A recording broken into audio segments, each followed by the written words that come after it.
Hello बच्चों, आज के इस वीडियो में मैं आप लोगों के लिए लाया हूँ क्लास 10th बोर्ड एग्जाम में पूछा जाने वाला one of the most important question. और ये क्वेश्चन इतना इम्पॉर्टेंट है कि ये हर साल बोर्ड में पूछा गया है। तो इसमें करना क्या है, देखिए सिद्ध कीजिए कि √2 क्या है, एक अपरिमेय संख्या है।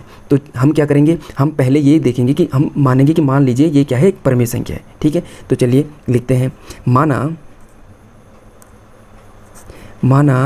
√2 एक परिमेय संख्या है।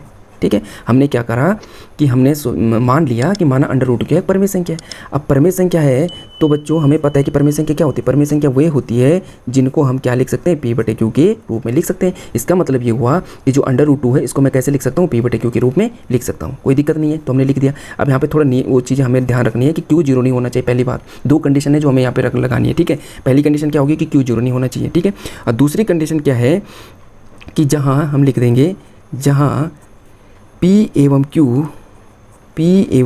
Q क्या है, सह अभाज्य संख्याएं हैं। सह अभाज्य संख्याएं हैं। ठीक है, आपको इतना ही लिखना है और वो एग्जामिनर समझ जाएगा। ठीक है, लेकिन अगर आप अपने लिए लिखना चाहते हैं कि सर ये क्या होती है, सह अभाज्य संख्याएं क्या होती है, तो उसके लिए मैं लिख लेता हूँ। अर्थात ये मैं आपके लिए लिख रहा हूँ बच्चों। ठीक है, आपको समझाने के लिए। आपको ये एग्जामिनर बोर्ड में नहीं लिखना है, एग्जामिनर को समझाने की जरूरत नहीं है, वो ऑलरेडी समझदार है। ठीक है, अगर आप ये लिख लेते हो कि P एवं Q सह अभाज्य संख्या है तो बस इतना ही लिखना, आपने इसको लिखने की जरूरत नहीं है। ये मैं आपके लिए लिख रहा हूँ। अर्थात होता क्या है सह अभाज्य संख्या, मतलब कि P एवं Q सह अभाज्य संख्या, अर्थात P एवं Q का एक के अतिरिक्त कोई गुणनखंड नहीं है। कोई गुणनखंड नहीं है। ठीक है, ये हमने लिख दिया।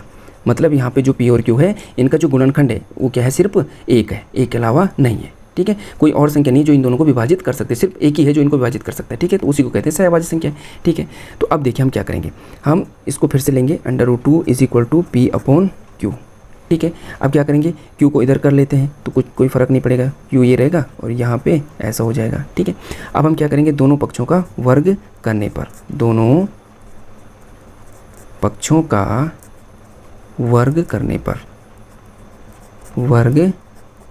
पर जैसे हम वर्ग करेंगे तो देखिए ये तो 2 बन जाएगा हमारा। ठीक है, और ये हो जाएगा Q² और यहाँ हो जाएगा बच्चों हमारे पास P²।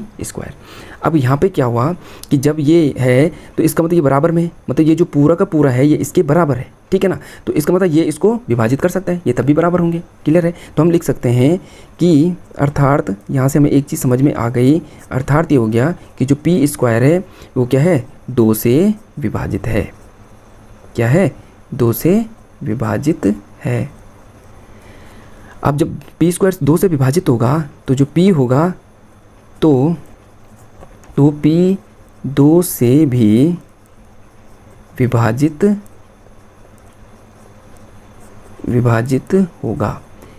यहाँ पे अगर आपको ये अगर आप सोच रहे होंगे कि ये कैसे होता है, इसके लिए एक थ्योरम है। इसी चैप्टर में अगर आप थ्योरम देखोगे इसमें बहुत अच्छे से समझाया गया है। ठीक है, अगर मैं इस क्वेश्चन में समझाता हूँ तो ये काफ़ी लंबा हो जाएगा। ठीक है, तो हमें लिखना है P² 2 से विभाजित है तो P भी जो होगा 2 से विभाजित होगा। मतलब ये देखिए, आप मान लो 4 चौको 16, यहाँ मान लो P की जगह 4 है तो 4 का वर्ग क्या हो जाएगा, 16। तो 16 2 से विभाजित है, बिल्कुल है। तो 16 जब 2 से विभाजित तो क्या P नहीं है, 4 भी तो 2 से विभाजित है। ठीक है, तो ये चीज़ है, तो इसमें कोई दिक्कत नहीं है। ठीक है, तो दोनों पक्षों का हमने वर्ग किया, ये करा तो हमने कह दिया कि ये जो 2 इसके बटे में जाएगा, हमें पता है यहाँ गुणा है तो इधर जाके क्या करेगा, भाग करेगा। तो इसका मतलब इसको विभाजित कर रहा होगा ये, तो 2 इसको भी कर रहा होगा। ठीक है, तो जब विभाजित कर रहा होगा 2, तो जैसे मैंने अभी 4 को करा, जैसे 4 है तो 4 का अगर हम 2 का भाग देंगे तो 2 दूनी 4 है। तो यहाँ पे 2 कोई संख्या है ना जो इतनी बार विभाजित कर रही है इस 4 को। तो क्या मैं जब 2 ने इसको विभाजित किया होगा यहाँ पे इसको चाहो तो आप समीकरण नंबर 1 मान लो। ठीक है, तो हम क्या लिख सकते हैं, चूँकि P हम क्या लिख देंगे, P बराबर हम लिख देंगे 2C। ठीक है, P बराबर 2C लेने या रखने पर। अब यहाँ पे बच्चे बहुत कंफ्यूज हो जाते हैं कि ये सर ये क्यों आया। ये देखिए बच्चों, मैं ये कह रहा हूँ कि 2 इसको विभाजित कर रहे हैं ना। ठीक है, 2 तो कोई किसी संख्या बार किया होगा ना उसने विभाजित, मान लीजिए ये 4 है। ठीक है, मैं इसको ही समझ लीजिए आप, इसका मैं कहना क्या चाह रहा हूँ। जैसे मान लो ये मैंने कहा था कि P क्या है, 4 है। ठीक है, अब P क्या है, P बराबर है मान लीजिए 4। ठीक है, अब 2 विभाजित कर रहा है तो 2 4 को विभाजित कर रहा है ना, तो 2 दूनी 4 खत्म, हो गया कि नहीं हो गया। अब 4 का वर्ग कर दो कितना 16, तो क्या 16 को नहीं करेगा 2 विभाजित, 2 8 16, देखो हो रहा है कि नहीं हो रहा। अब यहाँ पे क्या है, जो ये 4 है इस 4 को मैं 2 × 2 नहीं लिख सकता, 2 × 2 नहीं लिख सकता, बताओ। तो इसी तरह जो ये p है इस p को मैंने 2 × 2 लिख दिया। जो ये 4 था इस 4 को तो मैंने p बोला, तो इस p को 2 × 2 लिख दिया, तो 2 × c। c क्या है, c एक पूर्णांक है, वही पूर्णांक है जो उसका क्या होगा, जो उसका यहाँ पे भागफल, जो यहाँ पे भागफल आया होगा वो है वो। तो यहाँ पे ये आपने कंफ्यूज नहीं होना है, मतलब ये उसका क्या है एक गुणनखंड है, मतलब p का क्या है, गुणनखंड है। 2 दूनी 4 नहीं होगा, p 4 का गुणनखंड क्या होगा 2 दूनी 4, तो यही मैंने वहाँ पे लिखा हुआ है। तो यहाँ पे बहुत बार बच्चे कंफ्यूज हो जाते हैं, जो कि अब आप नहीं होगे, ठीक है। तो p बराबर 2c रख दिया। अब हम क्या रखेंगे, इसको क्या देंगे समीकरण 1 में रखने पर, ठीक है। ये जो है p का मान समीकरण 1 में रखने पर तो रख दीजिए 2q², p लिखते हैं मैंने 2q² और बराबर p² की जगह हम लिख देंगे 2c का होल स्क्वायर, ठीक है। तो 2q², 2 का वर्ग कितना हो जाएगा 4 और c² की जगह c², ठीक है। अब ये 2 उसके बटे में जाएगा तो देखिए q², अब ये 2 जाएगा तो ये 2 जो है इसको काट देगा कितनी बार 2 बार, तो ये बन गया हमारा 2c²। अब यहाँ पे क्या होगा, ये बराबर है, इसका मतलब ये इसके बटे में आ सकता है, तो हम लिख सकते हैं अर्थात ये वही वाली जैसे हमारा समीकरण नंबर 1 में हुआ, जैसे यहाँ पे हुआ था ना, ये इसके बटे में जाएगा तो इसको विभाजित कर रहा होगा, तो इसी तरह अब ये इसके बटे में आएगा तो q² को विभाजित करेगा, अर्थात हम लिख सकते हैं कि जो q² है वह 2 से क्या है विभाजित, जो q² 2 से विभाजित है, तो जो q होगा 2 से भी विभाजित होगा, ठीक है। जब q² 2 से विभाजित है तो q 2 से भी विभाजित होगा, ठीक है। तो यहाँ पे ये क्या हो गया कि ध्यान से देखिए, अब ये जो p था, ये जो हमने p q माना था, हमने कहा था p और q क्या है सहअभाज्य संख्या है, इनका तो सिर्फ एक ही गुणनखंड है, मतलब इनको एक के अलावा कोई भाग नहीं दे सकता है ना, किसी का भाग नहीं जाएगा। लेकिन यहाँ पे क्या होगा, 2 के p को तो 2 भी विभाजित कर रहा है p को, और q को भी 2 विभाजित कर रहा है। ये क्या हो गया, अर्थात हमारे पास क्या हो गया, हमारे पास p एवं q का एक के अतिरिक्त एक अन्य गुणनखंड 2 प्राप्त हो गया है।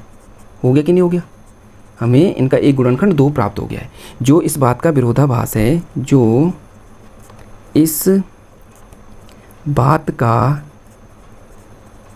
विरोधाभास है कि P एवं Q सहअभाज्य संख्याएं हैं, ठीक है। क्या हो गया है कि P और Q का एक के अतिरिक्त कोई गुणनखंड नहीं होना चाहिए, हमें तो 2 मिल गया, और ये क्यों मिला, क्योंकि ये इस बात का विरोध, जो इस बात ये जो मिला है ये किस बात को हमारा गलत साबित कर रहा है कि P एवं Q क्या है सहअभाज्य संख्या है, ये इस बात के लिए क्या है विरोधाभास है। यह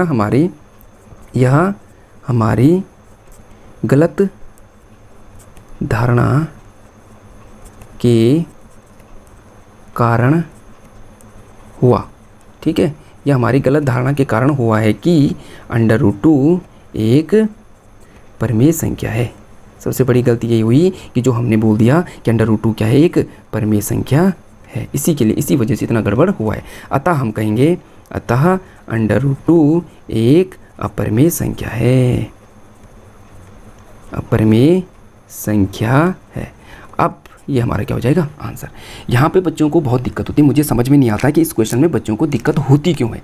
देखिए अगर आप गणित पढ़ रहे हैं तो गणित के साथ साथ और सब्जेक्ट भी तो पढ़ रहे हैं, आप SST पढ़ रहे होंगे, हिंदी पढ़ रहे हैं, इंग्लिश पढ़ रहे हैं, विज्ञान पढ़ रहे हैं, तो आपको बच्चों को इसको याद करने में क्यों दिक्कत होती है, मेरी समझ में नहीं आता। अब देखिए यहाँ पे √2 की जगह क्वेश्चन हो सकता है √3 आए, √5 आए, तो आपको क्या करना है, सिर्फ इसमें 2 की जगह जहाँ 2 है 2 की जगह 3 या 5 चिपका देना है, ठीक है। और बाकी यही लैंग्वेज आपने लिखनी, बिल्कुल कुछ भी चेंज नहीं करना, आपने डिट्टो यही लैंग्वेज रखनी, बस जहाँ पे 2 वहाँ पे 3 चिपका दो। अगर √3 वाला क्वेश्चन होगा, √5 वाला क्वेश्चन होगा तो 5 चिपका दो, जहाँ 2 है वहाँ पे 5 चिपका दो। कितना आसान क्वेश्चन है। लेकिन ये जो भाषा है यहाँ पे बच्चों को बहुत दिक्कत हो जाती है, मुझे पता है। यहाँ पे बच्चे वो हो जाते हैं कि ये भाषा क्या है, ये समझ, मतलब ये भाषा रटो नहीं ना। अगर आप इसको समझ गए, वो खुद ही सोचो कि इसने यहाँ पे बोला कि P और Q सहअभाज्य संख्या है, इसका मतलब P और Q में एक के अलावा किसी का भाग नहीं जाएगा। और यहाँ पे हमने 2 बार देखो, यहाँ पे हमने P के लिए यहाँ P को 2 विभाजित कर रहा है और यहाँ पे Q को भी 2 विभाजित कर रहा है। तो यहाँ पे हमारे गलत धारणा नहीं होगी कि हमने कहा था P और Q को तो एक ही विभाजित करेगा, यहाँ पे क्या हो गया, यहाँ पे तो 2 भी विभाजित कर रहा है। अरे ये क्यों हुआ भाई, क्यों हो रहा है ये, क्योंकि हमने गलत धारणा कर दी थी ना कि √2 क्या है